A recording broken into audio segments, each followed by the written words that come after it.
Hello, welcome to MapT UK and welcome to map reading.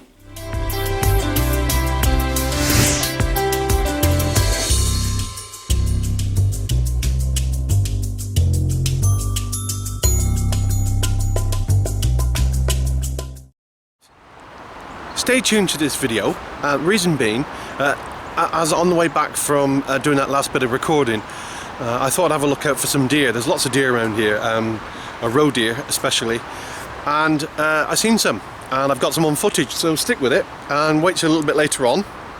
Yeah, we're going to do some map reading. I am in the beautiful Lake District once again. Unfortunately, I am at work. I know it doesn't look like I'm at work. I'm up the back behind the job.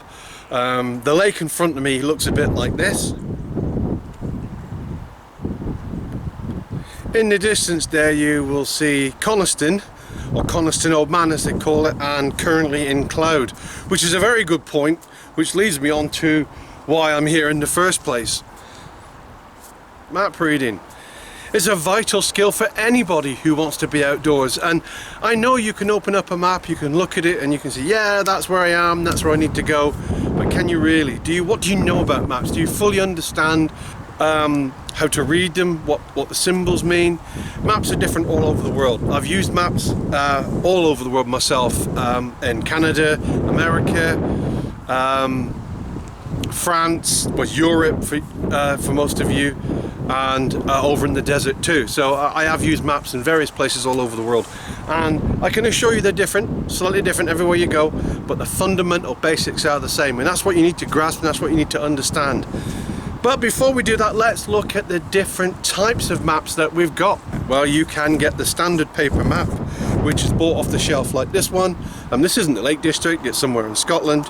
You can get yourself a OS Explorer Active map, which is this one, which is a completely waterproof map.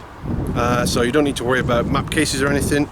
Or you can go all out like my darling wife and I did once, and we created our own map to go on holiday with, and we put ourselves, or where we were staying, in the very centre of the map, and then we worked from there. And not only that, paper. What else do we have? We have the good old phone, don't we? Phone, you can get maps, you can get grid reference apps and everything for them. Another useful tool.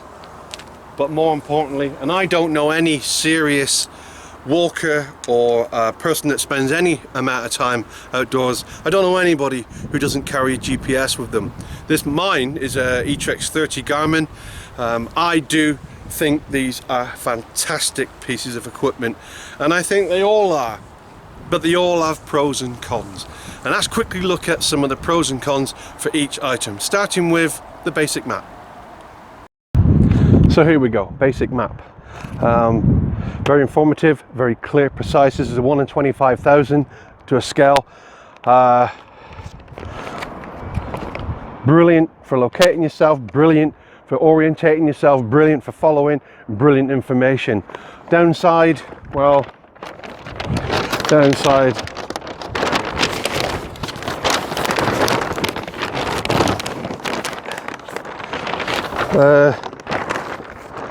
Well, there you go.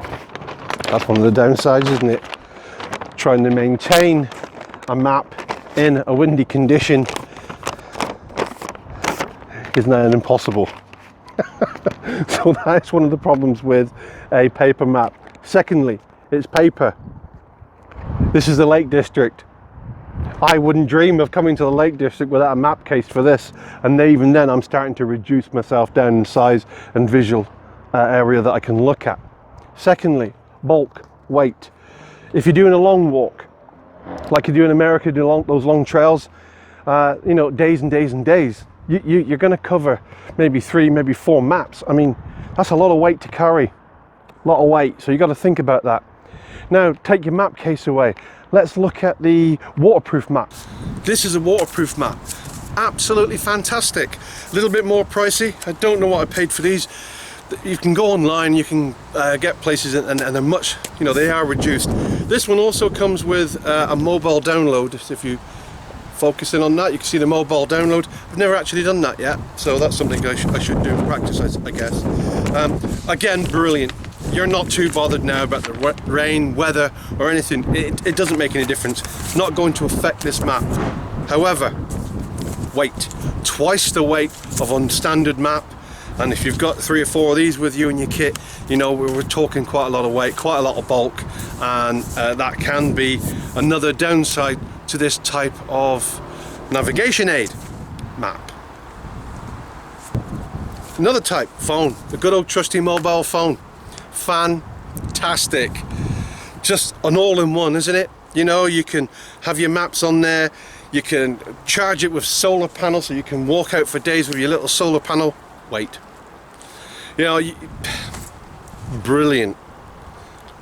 Trouble is, technology can fail you sometimes, or the battery goes, or you drop it and your screen cracks, and there's the whole host of other things that can actually go wrong with your phone whilst you're out and about. So as much as it is a good little aid, and I would say aid as opposed to something I would rely on, I would perhaps not really use this personally for a navigational device only. GPS. Brilliant. Excellent in emergencies. Should you have a problem, you know exactly where you are all the time with a given grid reference or bearings. Yeah, totally awesome pieces of gear. In this little box is the entire Europe, it's the entire UK, Scotland and Wales, all in here. Just imagine how many maps that you would need to carry to mimic that amount of information. Drawbacks, battery powered. Mine isn't chargeable from solar. I have to put batteries in, I have to charge batteries separate, but you can do that with a solar panel charger, so it is feasible to charge batteries for this device whilst you're out and about, and many people do. However, my opinion on downsides for these: very small window. You can only see the point that you're at. If you zoom out of the map, you lose detail. So if you zoom in, you can find exactly where you are, but as you come back out, you lose a lot of your detail. And that detail is important sometimes for when you're trying to locate yourself, or if you're a little bit navigationally embarrassed, shall we say. Not lost. There's a massive difference. So yes, I wouldn't be without one. I carry one everywhere I go when I go walking. I don't rely on it. I use my maps, but if in an emergency I need to know exactly where I am at any time, then I just simply turn the screen on. There's my grid reference, come and get me. Now, bearing all that in mind, let's quickly go back to Mark 1 map. So despite all the aids and everything that we have to enable us, or to help us and assist us navigate wherever we are in the world, there's one thing that this map will always be able to do. You will always be able to use the map during normal daylight hours and with good visibility to locate yourself by using points of reference on the ground, referring them to the map, and you can orientate the map using that, and you'll be able to locate yourself within perhaps a few hundred meters, which is something you cannot do in the other devices that we had with us. You can't do that with the phone, and you can't do that with the GPS. Unless you're extremely skilled or you have some idea where you are in the first place. Now I'm going to quickly go over the term lost. What is lost? You hear a lot of people say, oh, we went so and so, we did this, we did that, we got completely lost. No, you didn't. You didn't get lost at all. You're lost when you really don't know where you are, which way to go, or what to do. That is lost. That is frightening. And if you've ever been in that situation, you know what it feels like. Fortunately for me, I've never been in that situation. I'm not saying that's because I'm an expert map reader. I'm not by far. There's people who can read maps a lot better than me. But I've never been completely lost in my life, never. But I have been navigationally embarrassed 1 or 2 times. And I've taken wrong routes and wrong directions. and what you do in those circumstances is vital to whether you get out of it alive or whether you go out in a body bag, and it really is as important as that. But we're not talking about that. That's another time, another discussion for when we're out and about. So what we need to do really, we need to backtrack a little bit now, don't we? We need to go back indoors where it's not raining like it is here, and we need to have a look at a map. We need a close-up look at it. Let's have a look at the information that's on it for us. Let's have a look at how we use a map and how we can gather information from a map. Well, this is pretty typical. For the last 2 weeks, the roe deer have been preparing for their rut, and there's deer tracks everywhere, and I've come up at the back and I've been watching them every day, and I thought I'd bring my camera and do this little lesson or instructional video and get some shots of some deer in. But guess what? They're not here today. Well, Gary, if I was deer stalking, I'd have a very good safe shot right now.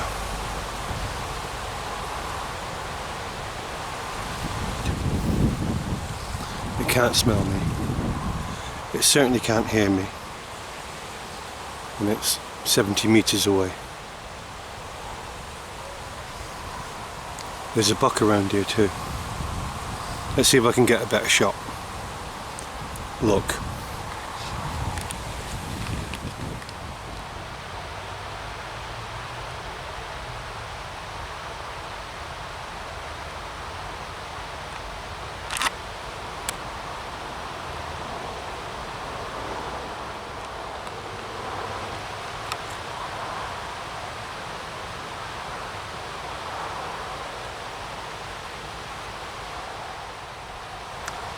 There she is. Hello, beautiful.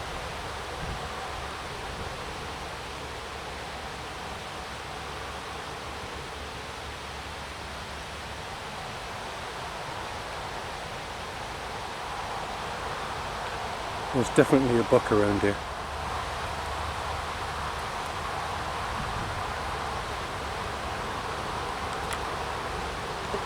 And that is a brilliant shot. Side on, 70 meters maximum, maybe even 50. Backdrop, the shot would go through into the ground behind, safe shot. Everything there is just as it should be. But you know, there's no need to call that one, and why would I?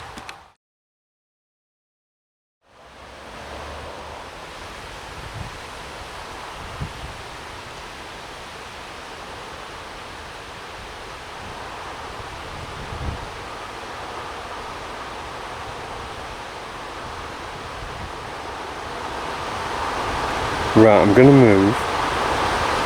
Let's see how she reacts. Ooh.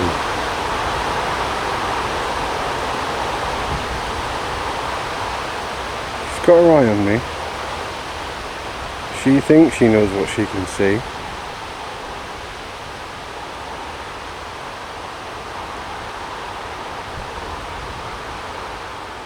Biggest misconception about any form of hunting is that people that do hunt don't care about wildlife. I can't tell you how lovely this is, just stood here watching this deer feed. I know I killed him, but isn't that amazing?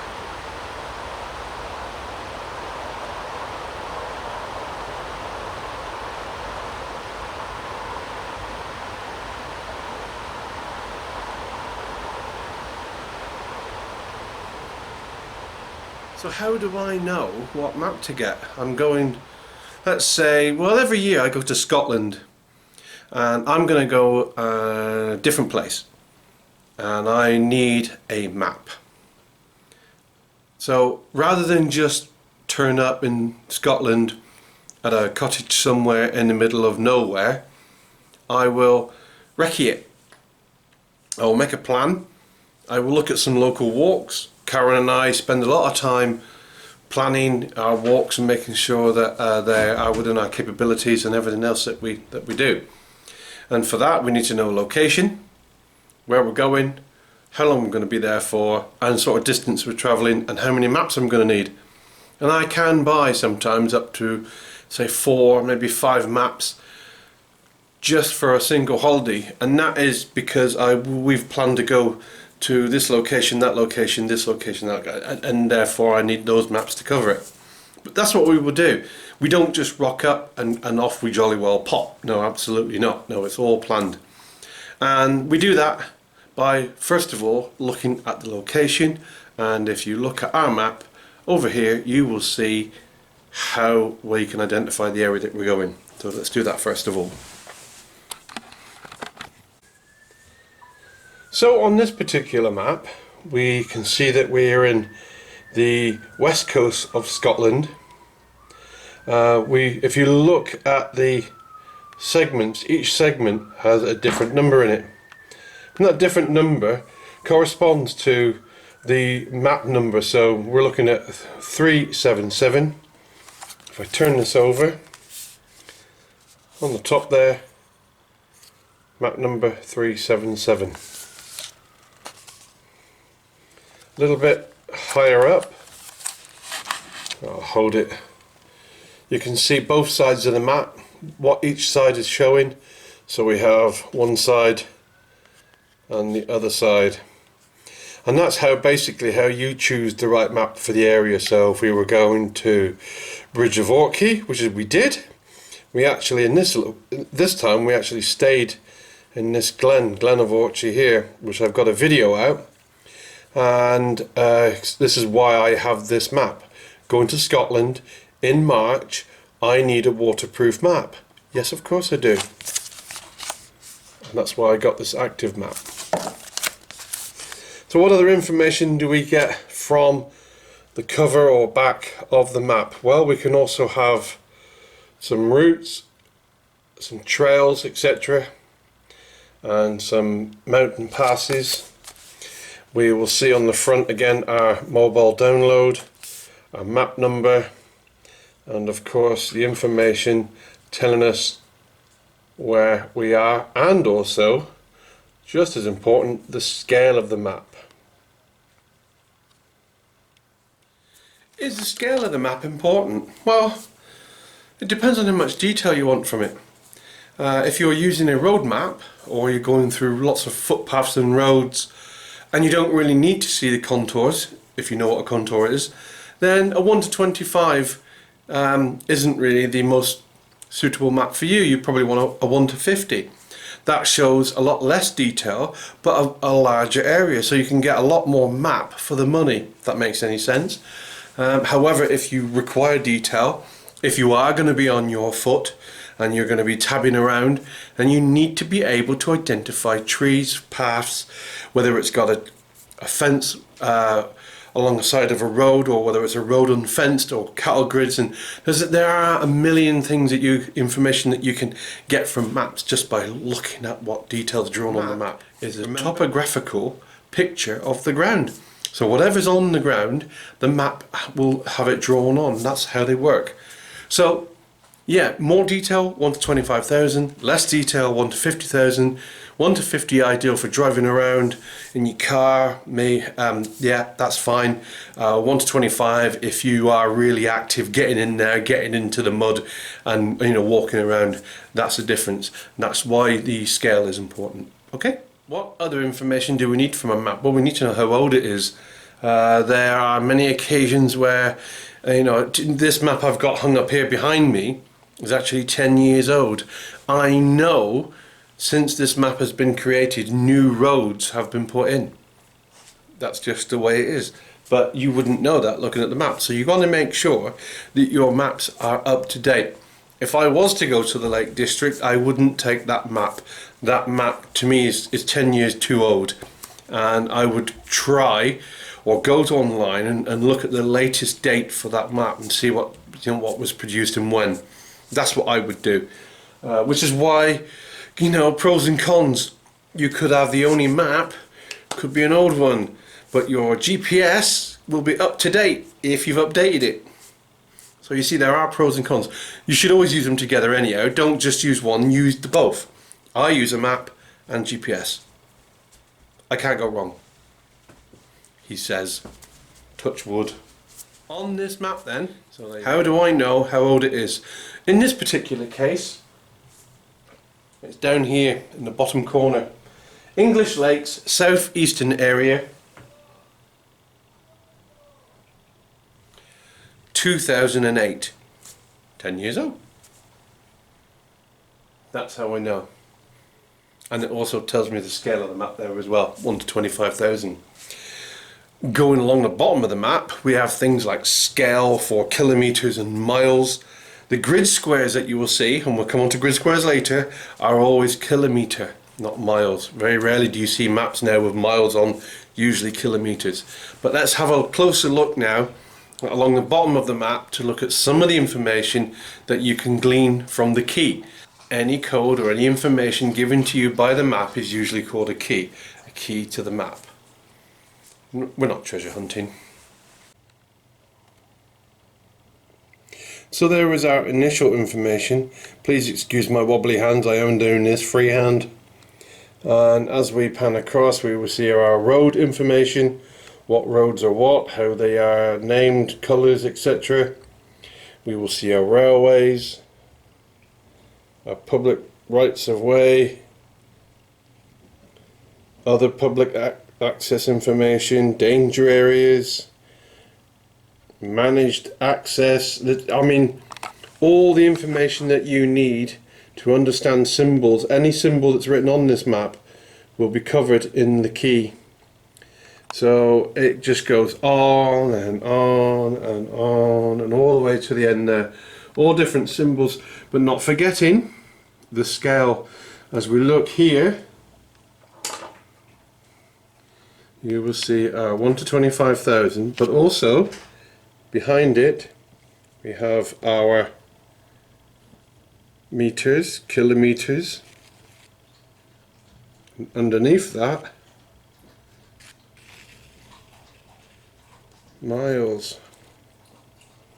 So we have kilometers at the top, miles at the bottom, and you can use that as a rough guide as to distances you may be travelling. So that then, looking at our outer of a map, our lovely picture, our map number. This is upside down now, but I mean that's just the way it is. Our map location, our map number and position within the UK. Now then, there is some information that I have yet to point out to you. I want to point out to you those 3 arrows there. Now, they are just literally diagrammatic as it says, but there are 3 norths. There's true north, grid north and magnetic north. And every time you read a map, you must be aware of the norths. Which one you're using and which one you're working to. Because you have to make a minor calculation to enable you to have a true and accurate compass bearing reading. Don't get all phased out about this magnetic variation and the 3 norths. It's not that important. Short distance, here to a couple of K, not really a major problem. Unless you was doing the hills phase, it's a problem. You need to be accurate. You need to know exactly where you are going to strike that particular point, and therefore you will need to make the calculation for the magnetic variation. I will come into that later, but do not overphase yourself regarding that sort of information. Alright? Okay, so we've got a map. We know our 3 points of north now. We know where to find our information. We know how old our map is. And, well, what else is there to know about a map? What else do you need to know? Because surely we can just go now. We just go. Well, that would be nice, wouldn't it? But have you ever taken a real good close look at a map? Have you ever had a good look at, say, pick a grid square, let's have a look at that grid square. Do you remember how big I said the grid squares were on a map? Yeah, 1 kilometre. So shall we have a quick zoom in at a grid square and see what we can find on it? Let's go. So let's have a look at our randomly chosen grid square. We've chosen this one here. Grid square identified by the faint blue lines, and the information that we can pick up from the single grid square alone is quite incredible. When you look at it, we can see what type of road we've got. We've got a B road running through there. We've got some side roads which are not coloured. Another B road there. We've also got some woods. We've got a small reservoir down here and a main A road that comes through there. Main A road runs through from the coast. And we can see some footpaths over here. Again, some shrubland, some scrubland. And we can see some farmhouses.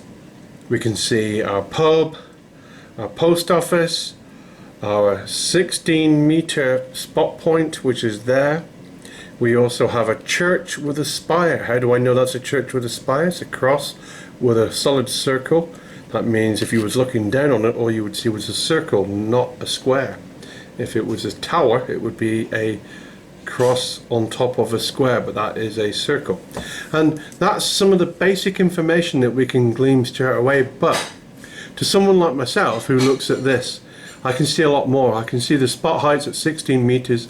I can see the contours running at 10-meter intervals, and I can see that the wood here, Hag Wood, which is this wood here, is actually on a side of a hill.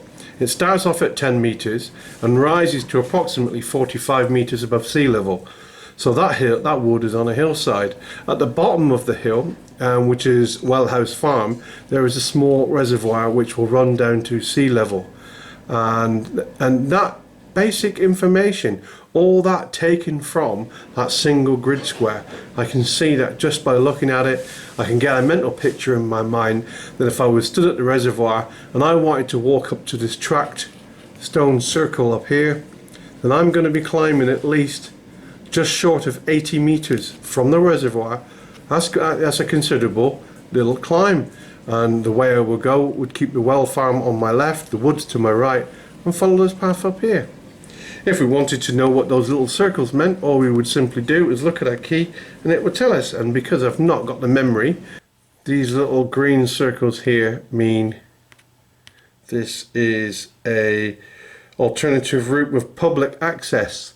So it means that we can actually, or can legally walk up there without well, basically pissing anybody off because we're on their land.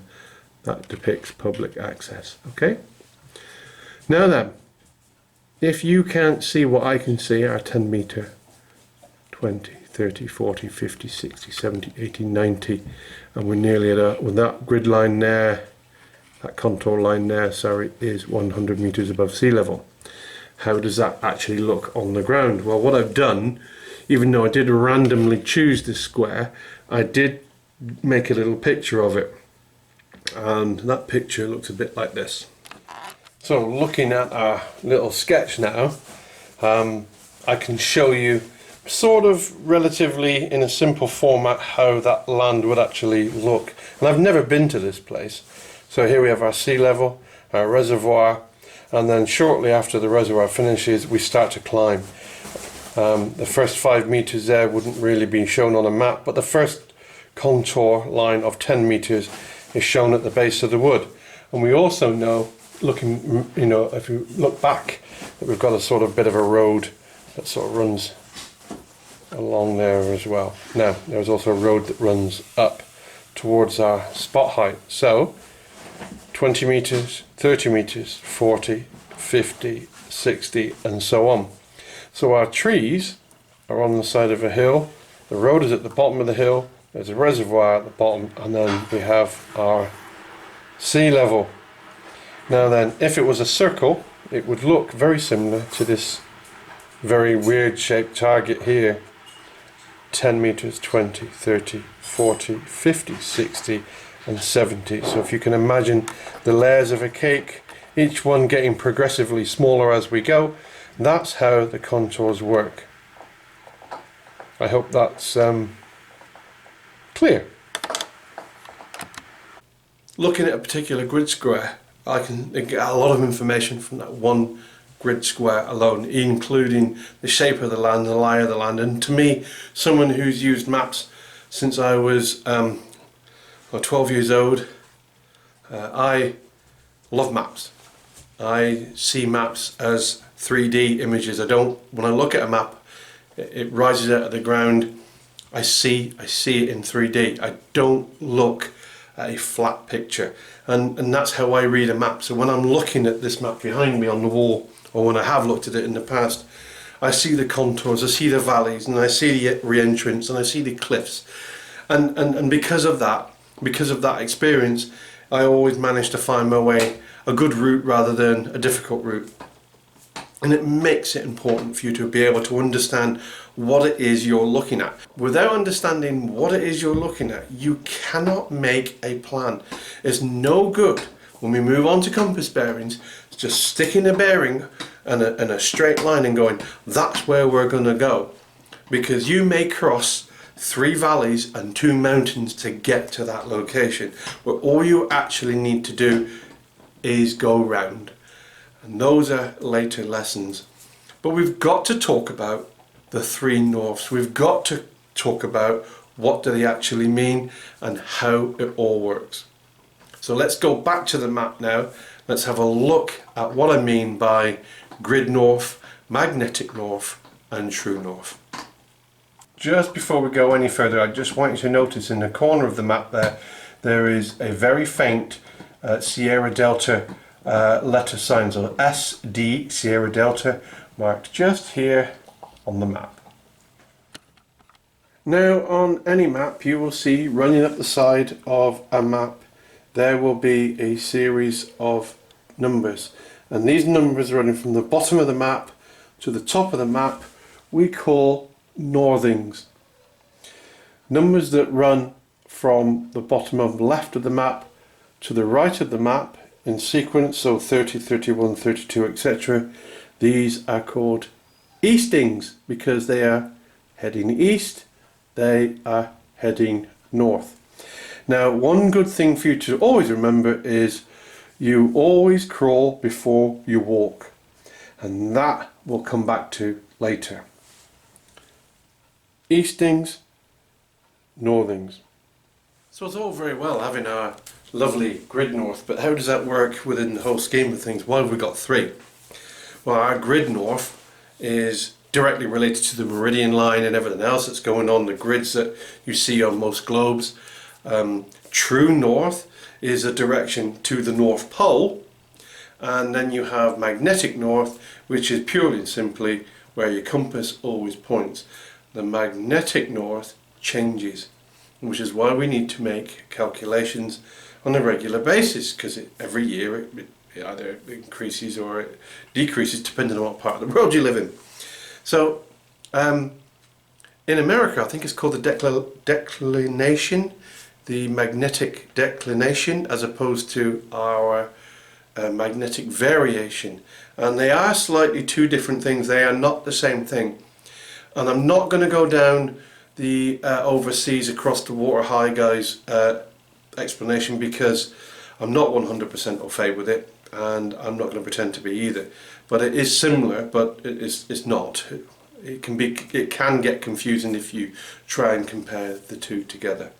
So those then are our 3 norths, and using our map with our grid north we can now locate things, make a particular calculation, and then set that onto a compass, and away we go. We use, I did mention it earlier, or may have mentioned it earlier, I know I have, whether I've cut that out or not I don't know. We have a saying, or I have a saying, and this is quite a common one.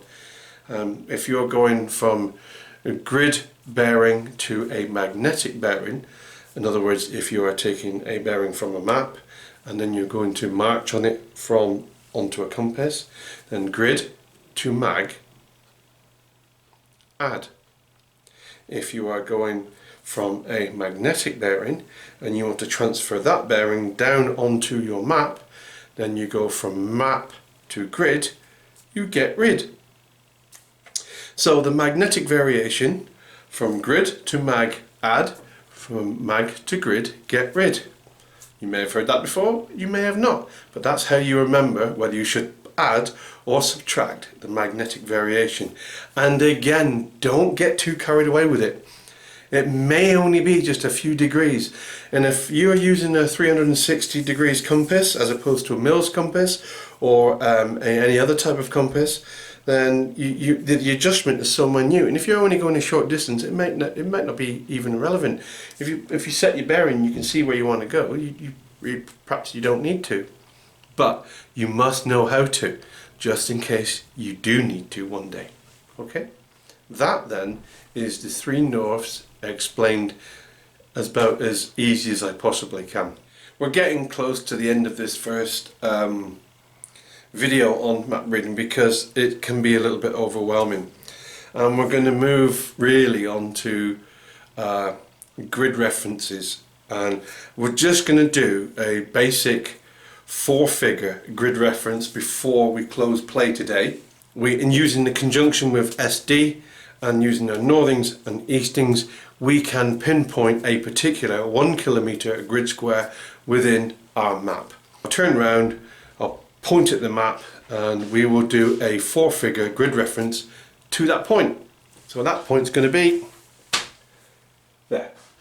Okay, we have our lovely little blue dot there on our map, and what we need to do now is find the grid square that is in, and the way we do that is as follows. First of all, we will need our Sierra Delta, which is in the bottom of this corner as well, and when our first two letters in this scenario are going to be Sierra Delta. Let's look at our point and follow that down